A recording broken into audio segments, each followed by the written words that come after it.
Amigas y amigos, muy buenas tardes, ¿cómo están? Feliz sábado. Estamos transmitiendo este sábado 6 de agosto, el primero de este el mes más caluroso, uno de los más calurosos del año, pero también de los más lluviosos aquí en la Ciudad de México.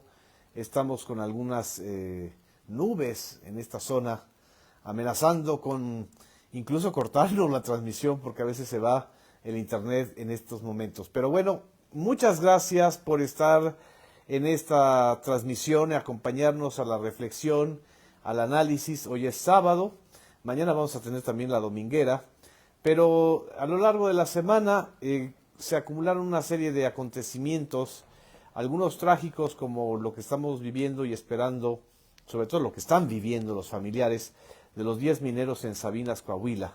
Esperamos que en estos días y en estas horas podamos tener alguna información puntual del rescate de los mineros de Sabinas, Coahuila.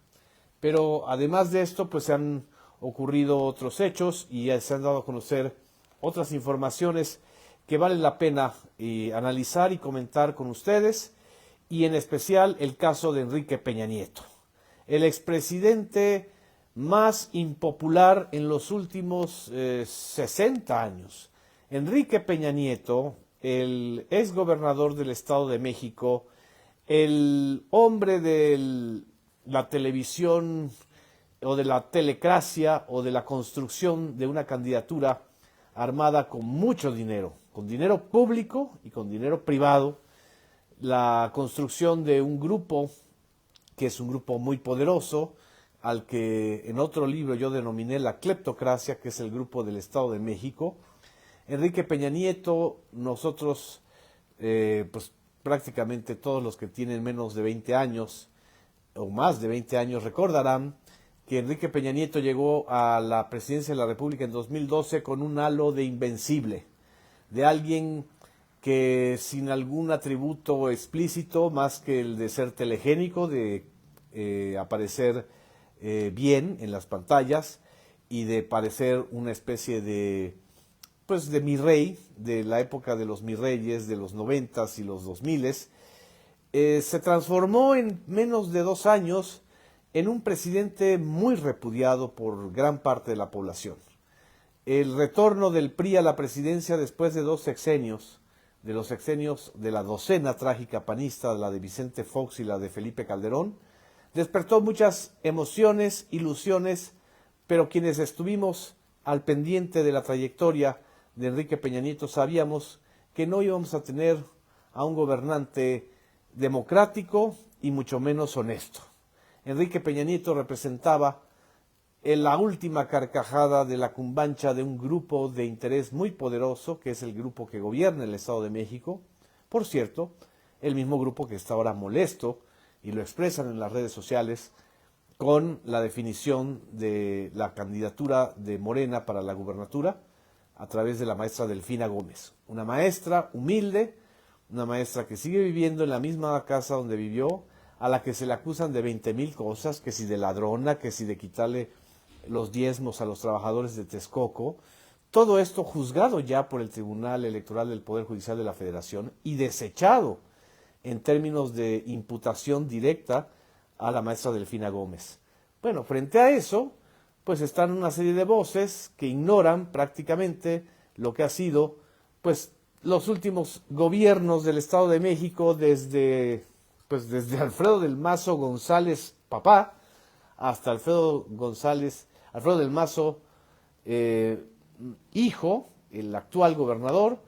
Es decir, desde los 80s hasta los 2000s, tenemos una historia de corrupción, de tráfico de influencias, de lavado de dinero, de desvío de fondos públicos a las campañas, de sobornos a las grandes compañías constructoras o de moches que construyeron el mito y la leyenda de un grupo, que es el Grupo Atlacomulco, mejor conocido como Atracomurco, o como dice Ana María Vázquez del Mazo, más es el apellido del actual gobernador, que pues su signo ha sido siempre un signo de pesos, de dólares y de corrupción.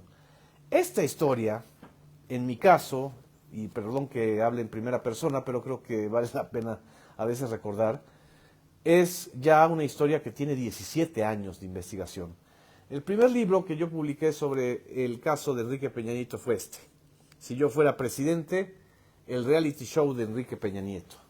Y prácticamente me quedé corto con lo que en 2009 yo escribí sobre quién sería, años después, 3 años después de la publicación de este libro, el presidente de la República. Y lo que aquí se dijo, lo que aquí se explayó, lo que aquí se expidió, se explicó, se potenció en el gobierno de Enrique Peña Nieto a nivel presidencial. Es una historia de corrupción, es una historia de telemontaje, es la historia de cómo a través del dinero público del Estado de México y de un pacto que hicieron desde el final del gobierno de Arturo Montiel hasta el inicio del gobierno de Enrique Peña Nieto, que gobernó en el Estado de México, recordemos, de 2005 a 2011, se hizo un acuerdo de miles de millones de pesos para llevar a Enrique Peña Nieto, un burócrata menor, Peñita, como le decían en el gabinete de Arturo Montiel, a convertirse en el futuro, no solamente gobernador, sino en el futuro presidente de la República. Y esta historia del reality show de Peña Nieto, pues luego tuvo un desenlace fatídico y terrible en su gobierno. Y en menos de 3 años, Enrique Peña Nieto pasó de ser la estrella del Canal de las Estrellas y de TV Azteca y de Grupo Imagen y de la mayoría de los grandes grupos mediáticos, periódicos, revistas, con excepción, hay que decirlo, de la revista Proceso, donde yo trabajé en ese momento, y de algunos otros medios, pero muy marginales.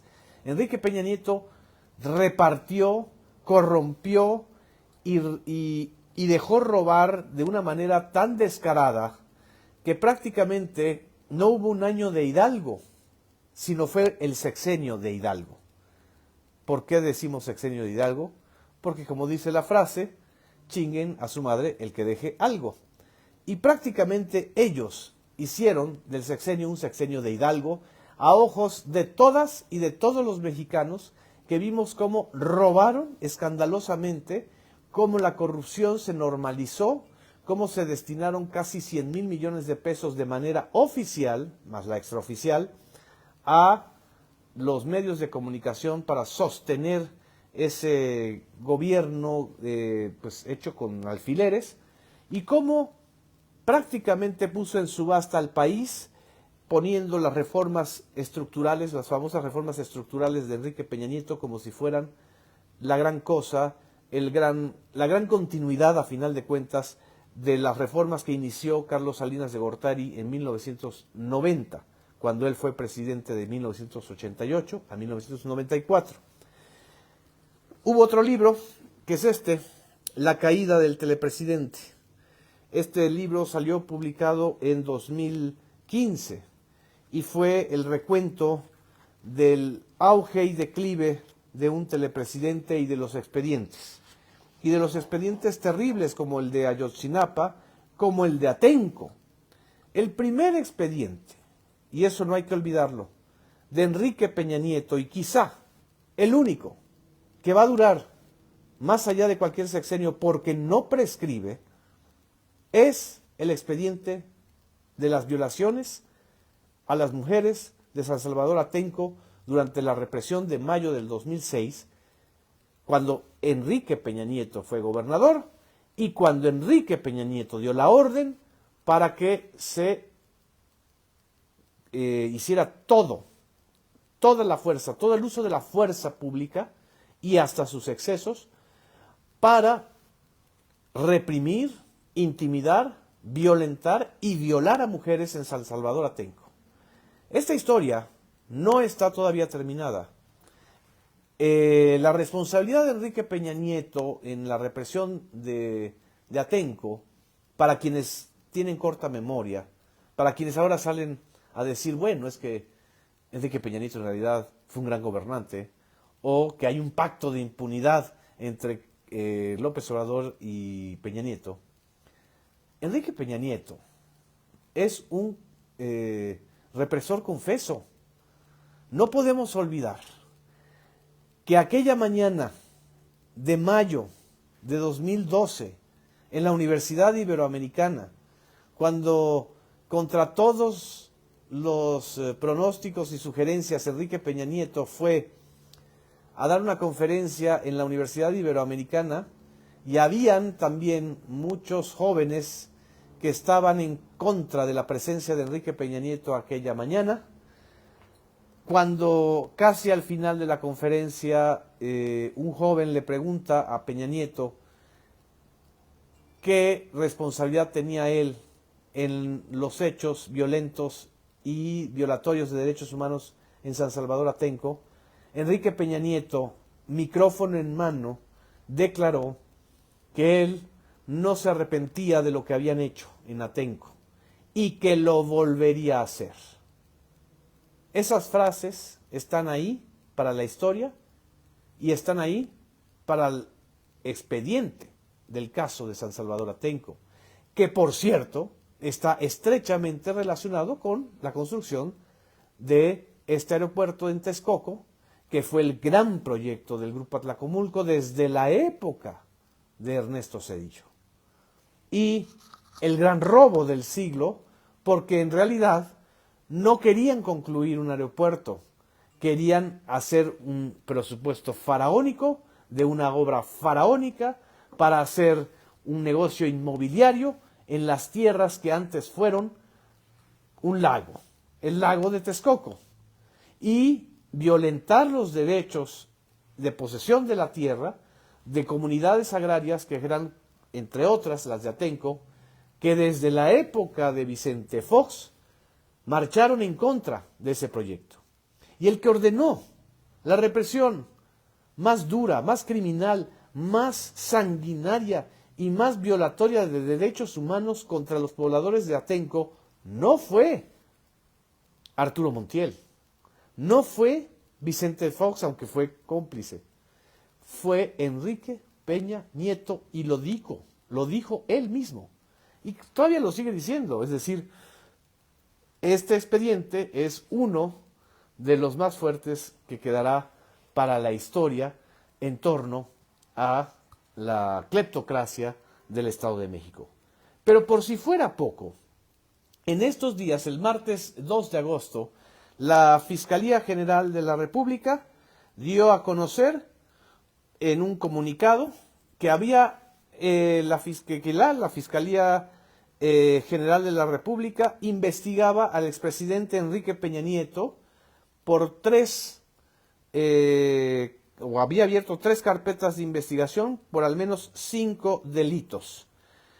El primer caso, y esto hay que reproducirlo porque es tal cual lo está diciendo la Fiscalía General de la República, dice que por al menos 3 casos de presuntos actos de corrupción por delitos como enriquecimiento ilícito, lavado de dinero e incluso de carácter electoral, se estaba investigando o se está abriendo una carpeta de investigación contra el expresidente Enrique Peña Nieto.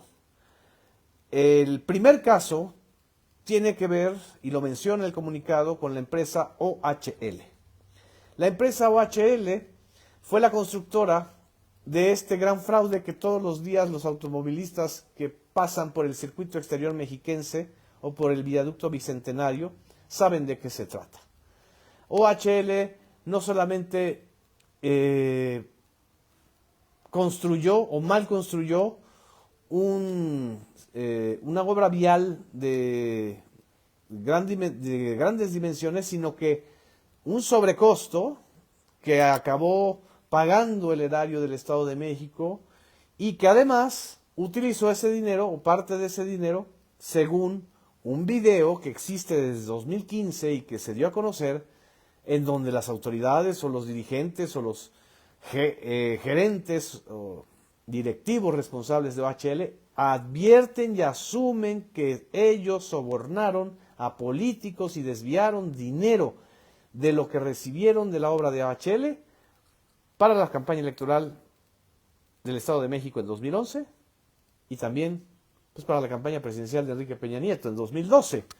Esto no ha prescrito y está ahí como parte de la investigación de la Fiscalía General de la República que se dio a conocer el martes 2 de agosto. Bueno, la segunda carpeta de investigación corresponde a la denuncia que el pasado mes de julio, a través de Pablo Gómez, la Unidad de Inteligencia Financiera dijo respecto al posible lavado de dinero por transferencias internacionales ilegales que requiere esta investigación de dictámenes periciales, hacendarios y fiscales que ya se han solicitado mientras se obtienen diversas pruebas indispensables para la judicialización del caso.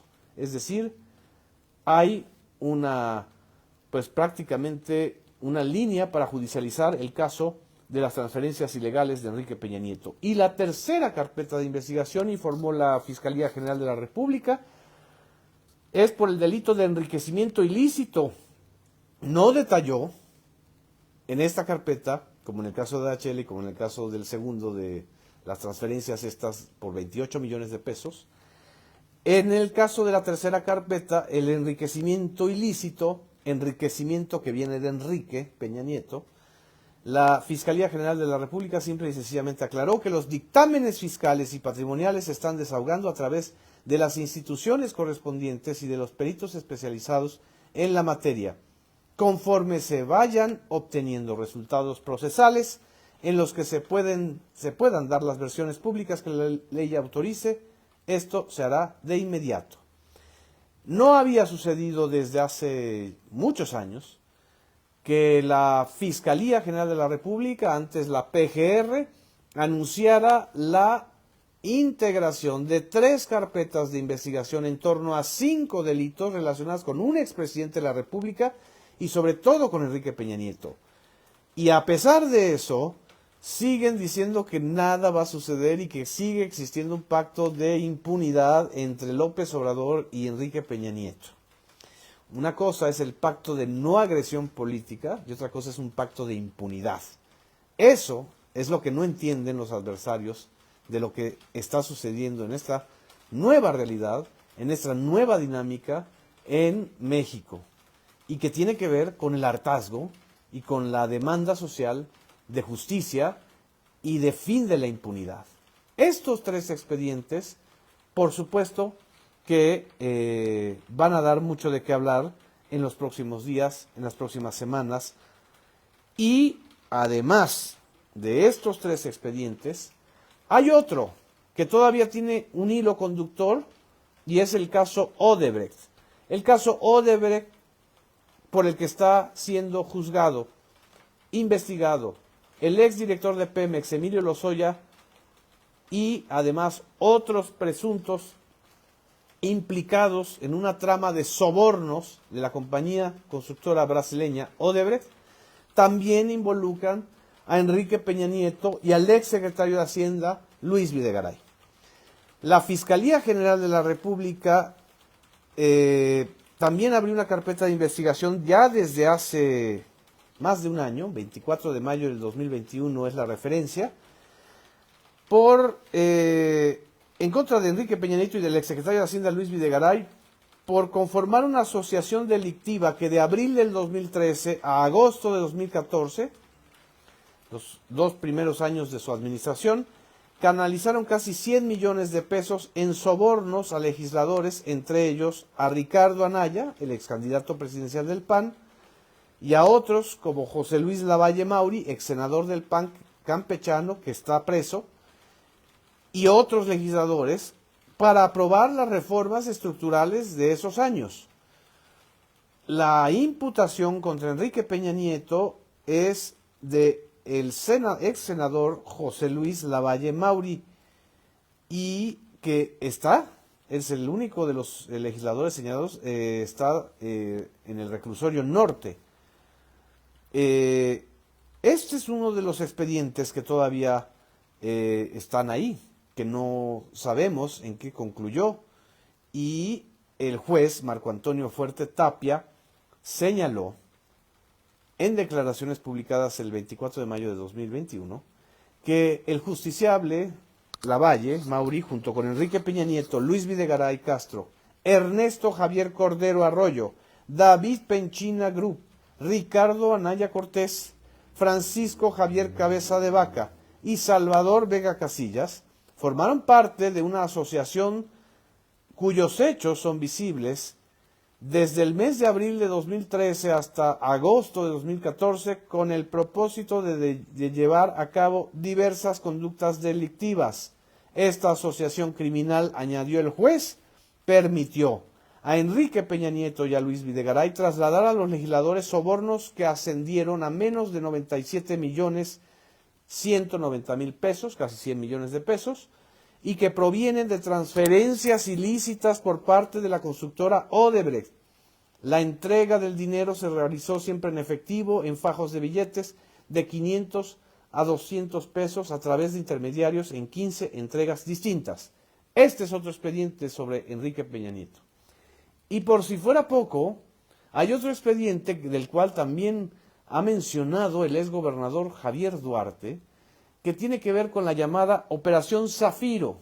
La Operación Zafiro fue la transferencia ilegal de recursos de al menos 246 millones de pesos documentados por Chihuahua al PRI en las elecciones del 2016.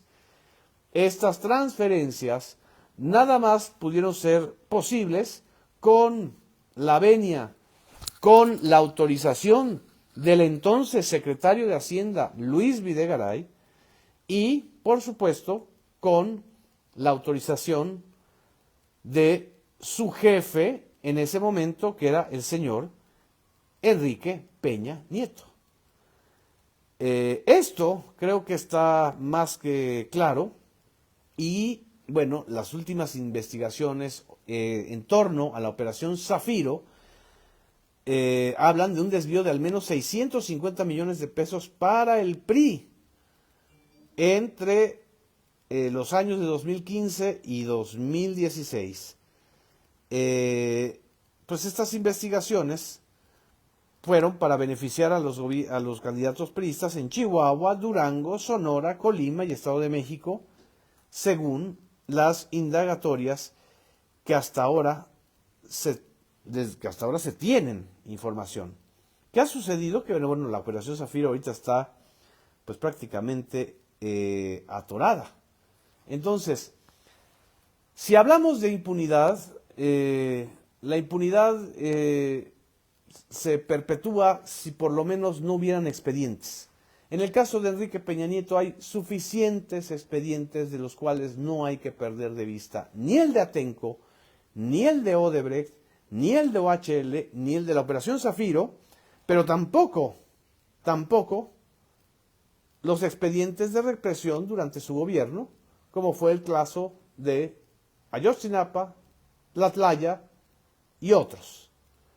Entonces, lo que vamos a ver en los próximos meses es un proceso largo, lento, que a veces podrá ser utilizado por algunas corrientes políticas para decir que es un show, que es un circo, pero en realidad así es la justicia.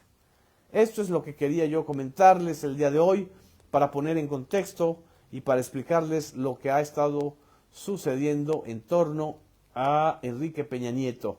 Estoy viendo aquí algunos de sus comentarios, vamos a reproducirlos y les agradezco mucho que en este sábado hayan podido estar aquí con nosotros. Dice Gerardo Floro, el PRIAN está perdido en el Estado de México, los muy cínicos mira que quieren cambiar la Constitución a su antojo.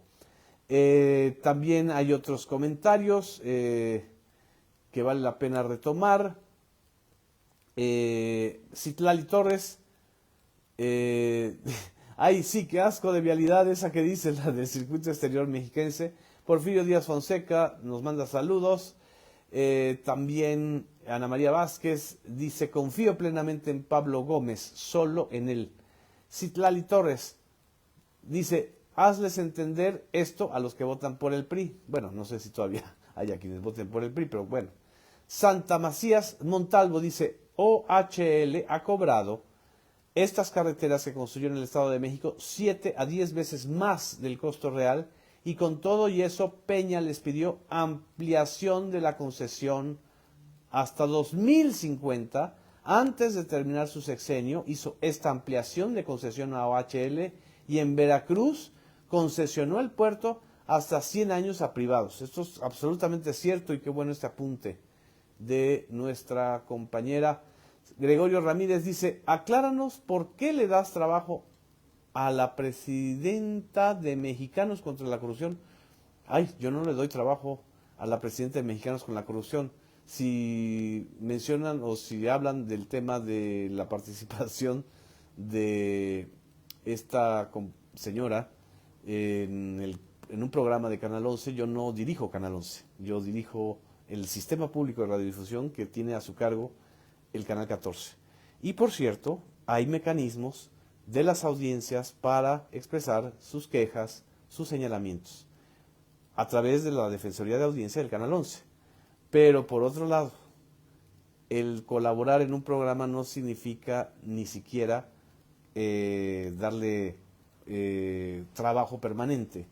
Es una colaboración, y bueno, nosotros no vamos a ser como ellos. No vamos a ejercer ni la censura, ni la unanimidad. Y ahí está la señora para que diga, María Amparo Casar, la señora María Amparo Casar, para que diga lo que ella piensa, pero como son unilaterales, nunca van a reconocer que los medios públicos sí abren sus espacios a ellos, cuando ellos, si fueran los que gobernaran, arrasarían contra todos los que somos simpatizantes de López Obrador, los que estamos comprometidos con este proyecto y que estamos de servidores públicos. En fin, aquí respondida esta pregunta. Voy a ver si hay algún otro comentario. Dice Santa Macías Montalvo: la Fiscalía y la Suprema Corte de Justicia están amafiados con estos expresidentes, exfuncionarios públicos y empresarios nacionales y extranjeros. Pues sí, esto es cierto, pero hay que hacer la presión pública para que estemos pendientes del desarrollo de estos expedientes. Dice Ana María Vázquez: le quedan 2 años a este gobierno, ¿podrá la Fiscalía cerrar al menos este caso? La Fiscalía no se rige por los ritmos de un sexenio. La Fiscalía, de acuerdo a la nueva ley, puede y tiene por obligación seguir los expedientes independientemente de quien esté en la presidencia de la República. El carpetazo, que era típico en la era priista, ya no va a funcionar ahora. Eso lo tenemos que tener muy claro. Me pregunta Gerardo Floro: ¿y Manlio qué? Pues yo no sé si hay en estos expedientes alguna implicación contra Manlio Fabio Beltrones. Entiendo que en el caso de Operación Zafiro se le había mencionado, no sé si él ya fue a testificar. Socorro Barrera nos manda saludos desde Morelos, muchas gracias. Dice Dasha Kasher: ¿y Erubiel Ávila? Pues Erubiel Ávila también debe saber algunas cosas del caso OHL, es actualmente senador por el PRI. Maritza Martínez: hola Genaro, buenas noches, saludos a mí y a las meninas que aquí están atrás de mí, si quieren verlas, pero ahorita las vemos. Samuel Villalobos desde Nesa: el PRI está muerto, dice Samuel Villalobos. Marcos Tones: vulgares corruptazos, muchas gracias por tu comentario. Dice Dasha Kasher: ¿y Angélica Rivera no tiene nada que ver en toda esta corrupción? Esta es una pregunta interesante. Angélica Rivera, según algunos expedientes, pero no sabemos si se está investigando de manera certera, junto con su hermana formaron una empresa que por lo menos recibieron 500 millones de pesos en contratos para los eventos en el Palacio Nacional y en Los Pinos, sobre todo en Los Pinos. No sé, el caso de la Casa Blanca de Enrique Peña Nieto, que reveló en su momento la periodista Carmen Aristegui, pues fue cerrado durante el gobierno de Enrique Peña Nieto.